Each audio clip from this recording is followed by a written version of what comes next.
Press the bell icon on the YouTube app and never miss. सभी को जय हिंद दोस्तों, आप सभी का हार्दिक स्वागत है जय हिंद रिएक्शंस पे। आशा करता हूं कि आप सभी लोग बहुत अच्छे होंगे। तो आज की वीडियो में आप देखेंगे पत्रकार आरजू काज़मी जी को, जिनकी स्पेशल गेस्ट होंगी भारत की बेटी और हिंदुस्तानी शेरनी नाज़िया इलाही खान जी। तो ये वीडियो काफी इंटरेस्टिंग और इंपॉर्टेंट होगी, आपको बहुत कुछ जानने को मिलेगा। तो इसे अंत तक देखें और चैनल पे नए हैं तो चैनल को सब्सक्राइब कर दें ताकि हम आपके लेटेस्ट और इंटरेस्टिंग वीडियोस लाते रहें। तो चलिए पहले ये वीडियो देखते हैं और अंत में इसके बारे में बात करेंगे। जय हिंद, जय भारत। अस्सलाम वालेकुम, नमस्कार, सत श्री अकाल एंड गुड इवनिंग। मैं हूं आरजू काज़मी और आप देख रहे हैं पॉइंट ऑफ व्यू। हमारे साथ हैं जी नाज़िया इलाही खान। बहुत शुक्रिया नाज़िया कि आज आप आई हैं। Thank you so much. Bharat माता की जय, जय जय श्री राम। अब मैंने भारत माता की जय बोला है, कहीं अवैसी साहब मेरे ऊपर भी FIR ना करवा दें।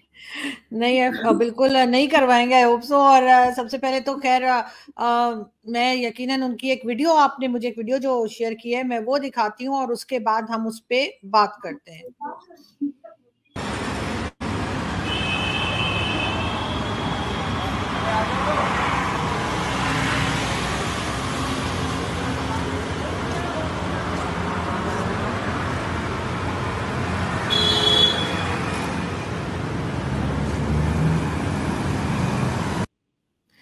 जी नाज़िया, ये क्या हो रहा है और ये जो पोस्टर्स लगे हैं इसको कैसे आप एक्सप्लेन करेंगे?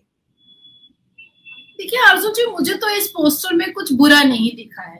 भारत माता की जय लिखा हुआ है, एक हाथ भारत का है, दूसरा हाथ इजराइल का है। अब क्योंकि भारत और इजराइल के अच्छे संबंध हैं, अच्छे संपर्क हैं और हमारे बायलैटरल और ट्रेड के रिलेशंस भी बहुत खूबसूरत है और भारत माता की जय भगवा रंग से लिखा हुआ है, मुझे और इस देश में रहने वाले इस राष्ट्र प्रेमी लोगों को भी इस पोस्टर में कोई आपत्ति तो नजर नहीं आनी चाहिए। पर अवैसी साहब को फिर से आपत्ति नजर आ गई।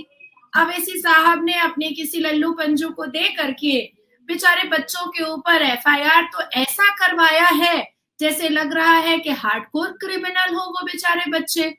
आज देखिए, जब इलेक्शन का सिनेरियो होता है या कोई टीवी का एड होता है, इवन कॉन्डम का एड भी बड़े बड़े पोस्टर में लगता है और लोग बच्चे भी आते जाते देखते हैं, उसमें भी कोई आपत्ति नहीं होती है।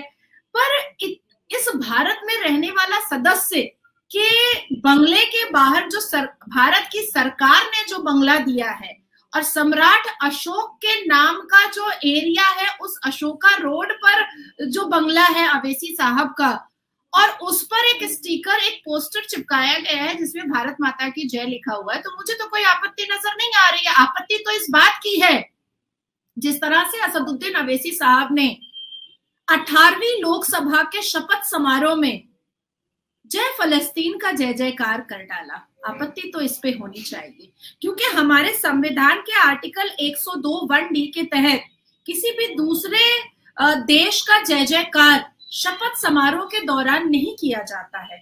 आप पाकिस्तान में बैठी हैं, बहुत मॉडर्न हैं, बहुत लिबरल हैं, पर पाकिस्तान से आप मोहब्बत भी बहुत करती हैं, ये सबको पता है। और पाकिस्तान को रिफॉर्म करने के लिए काहे बगाए आपको भी बहुत सारी टिप्पणियां, बहुत सारी नेगेटिविटी का आरजू जी सामना करना पड़ता है, पर उन सबको इग्नोर करके आप पाकिस्तान से मोहब्बत करती हैं। क्या आप अपने पाकिस्तान में या आपके पाकिस्तान के मेंबर ऑफ पार्लियामेंट अपने लोकसभा के अंदर भारत माता की जय बोल सकते हैं क्या? नहीं, कभी नहीं बोल पाएंगे ना। और मुझे ऐसा लगता है कि अगर कोई ऐसा कर देगा तो पाकिस्तान में तो उसकी हड्डी और बोटी कहीं नहीं मिलेगी, दिखाई ही नहीं देगी, जितना मेरा मानना है, जितना मैं समझती हूँ। तो आसानी से असदुद्दीन अवैसी साहब ने 18वीं लोकसभा के शपथ समारोह में फलस्तीन के जय जयकार कर दिए। संविधान का उल्लंघन उन्होंने किया, उस डेमोक्रेसी के मंदिर का उन्होंने उल्लंघन किया। वहां पर जो बाकी के मेंबर ऑफ पार्लियामेंट्स बैठे हुए थे उनको डिफेम और मलाइन किया, और जो 19 और भी सांसद मेंबर ऑफ पार्लियामेंट जो मुसलमान बैठे थे, कहीं ना कहीं उनके दिमाग में भी एक कट्टरता, एक मुस्लिम अपीजमेंट, एक मुस्लिम तुष्टीकरण, एक मुसलमान टेररिज्म माइंड का बीज उन्होंने बोने की कोशिश की है। हालांकि मैंने आपको भेजा है कि मैंने राष्ट्रपति जी को एक लेटर बजाफ्ते भेजा है और इनकी सदस्यता को खत्म करने के लिए मैंने मांग किया है। मेरे साथ साथ माधवी लता जी ने भी किया है, जो उनके अपोजिट में खड़ी हुई थी। नवनीत राणा जी ने भी किया है। उसके बाद विष्णु शंकर जैन जी ने भी किया है। मेरा पिटीशन, उस वक्त मैं दिल्ली में ही थी, मेरा पिटीशन तो मैंने इलेक्शन कमीशन को भी भेजा है कि इनकी सदस्यता को रद्द किया जाए, और किसी पब्लिक डिमांड नहीं है ये संविधान की बात है और संविधान का उल्लंघन उन्होंने किया है। अब ये इतने बदतमीज हैं ये असदुद्दीन अवैसी साहब कि ये बाहर निकल करके संसद के बाहर जब मीडिया इनसे पूछ रही है तब भी ये कह रहे हैं कि क्या ही बोला मैंने तो सिर्फ फलस्तीन जिंदाबाद बोला। अब बोलिए, अब ऐसे में जो बच्चे भारत से बहुत मोहब्बत करते हैं, जो बच्चे भारत से बहुत लगाव है, जिनको इस राष्ट्र से, इस भूमि से, इस भारत की मिट्टी को अपनी माँ मानते हैं, वो तो थोड़ा बहुत आक्रोश दिखाएंगे। और आक्रोश में क्या ही दिखा दिया? आक्रोश में नासिर खान की तरह बलात्कार तो नहीं कर दिया, आक्रोश में लारेब हाशमी की तरह गला तो नहीं रेत दिया, आक्रोश में अफजल गुरु की तरह पार्लियामेंट पे अटैक तो नहीं किया, आक्रोश में याकूब मेमन की तरह बम ब्लास्ट तो नहीं कर दिया, आक्रोश में यासिन मलिक की तरह कश्मीर तो नहीं बर्बाद कर दिया। उन्होंने एक स्टिकर लगाया जिसमें भारत माता की जय लिखी हुई थी, इसके अलावा तो कुछ भी नहीं किया बच्चों ने। मगर फलस्तीन की बात जो है पार्लियामेंट में कहाँ से आ गई? इसलिए कि मेरा ख्याल है कि अगर वो ओथ टेकिंग सेरेमनी थी या कुछ था तो उसमें फलस्तीन का क्या लेना देना? अब यही सवाल तो अवैसी साहब से किया जा रहा है कि भाई हम सबको पता है कि कासिम रिजवी के बनाए हुए मुस्लिम इत्तेहादुल मुस्लिमीन पार्टी के आप आखिरी चश्मचिराग है। कासिम रिजवी जो पाकिस्तान के पक्ष में भारत के विरोध में अपनी फौज खड़ा किया था। हम सबको पता है कि असदुद्दीन अवैसी, ये दोनों जोड़ा अवैसी, दोनों भाई और उनके परिवार वाले रजाकार के फौज के आखिरी सिपह सालार है। और कहीं ना कहीं जिन्ना साहब की तरह एक नए वर्जन में नया मॉडर्न जिन्ना पैदा हुआ है और वो भी भारत के कुछ टुकड़े करके इस्लामिक देश बनाना चाहता है ताकि मरने के बाद वजीर आजम और कायदे आजम असदुद्दीन अवैसी रहमतुल्लाह अलैह के नाम से वो पुकारा जाए। ये उसका सपना है। लेकिन देखिए अगर कोई फलस्तीन को सपोर्ट करता है तो वो उनकी अपनी चॉइस हो सकती है। बहुत से लोग करते हैं, पाकिस्तान में भी करते हैं, भारत में भी करते हैं, और कई बार यहाँ पर भी इस किस्म की जो बातें की जाती हैं कि कभी कहते हैं बलूचिस्तान अलग कर देंगे, कभी केपीके कर देंगे, कभी सिंधु देश की बात होती है। यही चीजें भारत में भी चलती रहती हैं। उसका कोई इतना सीरियस लेता नहीं है कोई, क्योंकि ये एक तरह के पॉलिटिकल स्टेटमेंट्स होती हैं और जाहिर है कि जो गवर्नमेंट्स होती हैं, चाहे वो भारत की हो या पाकिस्तान की हो, उन चीजों को कंट्रोल करने की कोशिश करते हैं। तो उस पे अवैसी साहब जो हैं वो इतना ज्यादा मतलब नाराज क्यों हो जाते हैं? मुझे ये चीज समझ नहीं आ रही है कि एक तरफ वो हिस्सा भी है, वहां पे भारत का हिस्सा है, बिल्कुल जाहिर है कि मुस्लिम्स को लीड कर रहे हैं जो कि काफी बड़ी तादाद में है, और उसके बाद एकदम से ही पार्लियामेंट में इस किस्म की बात शुरू हो जाती है। वैसे तो खैर फलस्तीन का साथ बहुत से लोग इसलिए भी दे रहे हैं कि जो कुछ हमास ने किया उसकी सजा जो है फलस्तीन के कई हजार लोग भुगत रहे हैं। इस वजह से भी थोड़ी सी हमदर्दी होती है लोगों को ऑब्वियसली, लेकिन फिर भी ये चीज इतनी बढ़ कैसे रही है?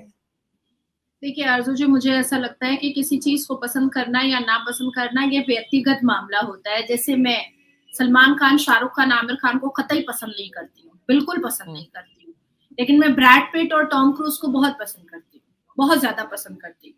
तो मुझे ऐसा लगता है कि ये मेरा व्यक्तिगत मामला है। लेकिन अब मैं जा करके मैं पार्लियामेंट के अंदर कहूं कि टॉम क्रूज जिंदाबाद, टॉम क्रूज जिंदाबाद, ये तो मतलब एक बावलापन, एक पागलपन हो जाएगा ना, ये पागलपन हो जाएगा। अब जैसे मैं डोनाल्ड ट्रंप को बहुत पसंद करती हूँ, मैं उनको फॉलो भी करती हूँ, डोनाल्ड ट्रंप को ट्विटर पे, और कई बार उनकी स्पीचेस मुझे बहुत पसंद आती हैं। जो बिडेन को वो मुझे थोड़े डिप्लोमेट लगते हैं, वो थोड़े से जलेबी नुमा कैरेक्टर उनका लगता है, जो बिडेन का।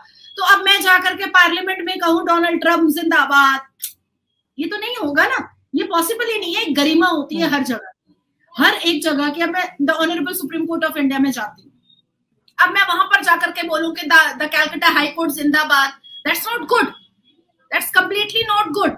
अब बात आती है कि अगर अवैसी साहब के दिल में, हृदय में, कलेजे में बहुत मोहब्बत है फलस्तीन के लिए और वो फलस्तीन का जय जयकार और समर्थन करते हैं, तो फलस्तीन चले जाए। इस देश को सीरिया बनाने की कोशिश क्यों कर रहे हैं? इस देश को पाकिस्तान बनाने की कोशिश क्यों कर रहे हैं? इस देश को आप ऐसे ईरान या जोगाड़ा बनाने की कोशिश क्यों कर रहे हैं? यहाँ पर आप फुलझड़ी क्यों छोड़ रहे हैं कि कम्युनल राइट हो जाए, या लोग उत्तेजित हो जाए, या लोग भावुक हो जाए?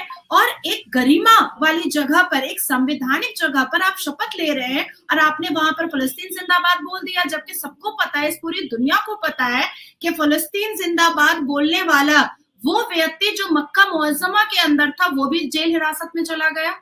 अरब के गवर्नमेंट ने उसको भी जेल हिरासत में लिया कि भैया। पाकिस्तान की पार्लियामेंट में ऐसे नारे मैंने कभी नहीं सुने कि कोई इस किस्म की बात कर रहा हो, या कोई पार्लियामेंटेरियन उठकर जो है फलस्तीन या इजराइल या किसी का भी नाम लेके जो है वो नारे लगा रहा हो। इस तरह की चीज हमने अपने पार्लियामेंट में अभी तक तो नहीं देखी। जो इश्यूज होते हैं, जो कंट्री के इश्यूज होते हैं, वही डिस्कस हो रहे होते हैं, चाहे वो बॉर्डर के हो या कुछ भी हो। अच्छा, दुर्भाग्य है हम मुसलमान बेटियों का, दुर्भाग्य है कि असदुद्दीन अवैसी एकमात्र मुस्लिम इत्तेहादुल मुस्लिमीन के वो चीफ भी हैं और मेंबर ऑफ पार्लियामेंट भी हैं। अच्छा, रजाकार की फौज से ये पार्टी निकली, इनके पूरे पार्टी के पेपर्स को देखिएगा और पूरे पद अधिकारी को देखिएगा, एक भी हिंदू नहीं है, एक भी मुसलमान बेटियां भी नहीं है, मुसलमान महिलाएं भी नहीं है। ये पुरुषों की मुसलमान पार्टी बनी है, मुस्लिम इत्तेहादुल मुस्लिमीन, MIM। बाद में इन्होंने 2 साल पहले ऑल इंडिया लगाया है, वो भी शर्म से। अच्छा, यही असदुद्दीन अवैसी अभी कुछ महीने पहले चिल्ला रहे थे कि अगर मेरे गले पे कोई छुरी भी रख देगा तो भी मैं भारत माता की जय नहीं बोलूंगा। इन्हीं का भाई अकबरुद्दीन अवैसी इसी भारत की धरती पर खड़ा होकर के कह रहा था कि 15 मिनट के लिए पुलिस हटाओ, पूरे सनातनियों को समझा देंगे कि हम क्या हैं, 20 करोड़ की आबादी, मतलब गला काटेगा, रेप करेगा सबका अकबरुद्दीन अवैसी। अच्छा, ड्यूरिंग इलेक्शन, सिर्फ मैं आपको 1 महीना पहले की बात बता रही हूँ कि इसी असदुद्दीन अवैसी का भांजा अराफात, मेरे पास अभी भी वो वीडियो है, रोड पर माधवी लता को माँ बहन की गंदी गालियां दे रहा था, सड़ी गालियां जो मैं अभी अपने जुबान से बोल भी नहीं सकती। यही असदुद्दीन अवैसी का दिल्ली का प्रवक्ता हाजी रंगरेज, इसने ट्वीट किया कि मैं 6-6 लाख रुपए लेकर के लोगों को सेक्सुअल सेटिस्फैक्शन देती हूँ मेरे लिए। मैंने उसके ऊपर केस किया। यही असदुद्दीन अवैसी का प्रवक्ता। तो आशा करता हूँ कि वीडियो को आपने अंत तक देखा होगा और हमेशा की तरह आरजू काज़मी जी और नाज़िया इलाही खान जी का ये पूरा डिस्कशन आपको काफी पसंद आया होगा और इस वीडियो में आपको बहुत कुछ जानने को मिला होगा, जहां पे आपने देखा इन दोनों ने मिलकर ओवैसी को एक्सपोज किया। वो ओवैसी जो हर बार मजहब को बीच में लेके आता है, पर ओवैसी के गेट पे अगर पोस्टर लगते हैं तो ओवैसी से वो सहन नहीं होता और वो लड़कों के ऊपर FIR करवा देता है। और दूसरी ओर, जैसे कि नाज़िया इलाही खान ने कहा कि ओवैसी की राजनीति इतनी गंदी है कि अगर वो संसद में खड़े होकर जय फिलिस्तीन के नारे तो लगा सकता है, पर भारत माता की जय नहीं बोल सकता। सच का नाज़िया इलाही खान ने कि ओवैसी ने भारत की जो पॉलिटिक्स है उसका स्टैंडर्ड काफी ज्यादा लो कर दिया है। तो इसके बारे में आपके क्या विचार हैं? आप अपने विचार हमें कमेंट सेक्शन में लिखकर जरूर बताएं और एक बार फिर चैनल पे नए हैं तो चैनल को सब्सक्राइब कर दें ताकि हम आपके लेटेस्ट इंपॉर्टेंट और इन्फॉर्मेटिव वीडियोस लाते रहें। तो चलिए फिर मिलेंगे ऐसी किसी दमदार वीडियो में, तब तक अपना ध्यान रखिए। जय हिंद, जय भारत।